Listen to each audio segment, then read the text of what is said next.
Welcome to Kenton's videos. Enjoy the video. You begin by launching the macro recorder and immediately pick the exact window or element you will automate. This focuses inputs. Next, set recording mode, choose region or foreground only so you avoid extra clicks. Then enable input types you need: mouse movements, clicks, keystrokes, and timing captures. Once done, check sampling rate and whether to record absolute or relative coordinates. These choices determine portability and reliability across screen sizes, so make them deliberately before pressing record. After recording a run, stop and inspect the action timeline carefully. You want to spot redundant clicks and overly long pauses.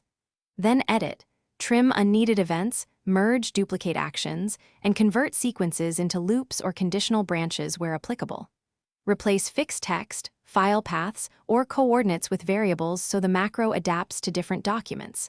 Make small test runs often. That way you validate each edit and avoid propagating mistakes into longer automated tasks. You now save a stable version and export it if needed. Keep both the editable project and a standalone runner. Next, run tests across the target environments, different resolutions, user accounts, or network conditions. Collect logs and timing data as you go. If the macro fails, first verify window focus and UI coordinates, then increase short delays or replace fragile image matches. Also confirm permissions and that the application isn't updating in the background. These fixes solve most. Thanks for watching. Consider subscribing if we helped you.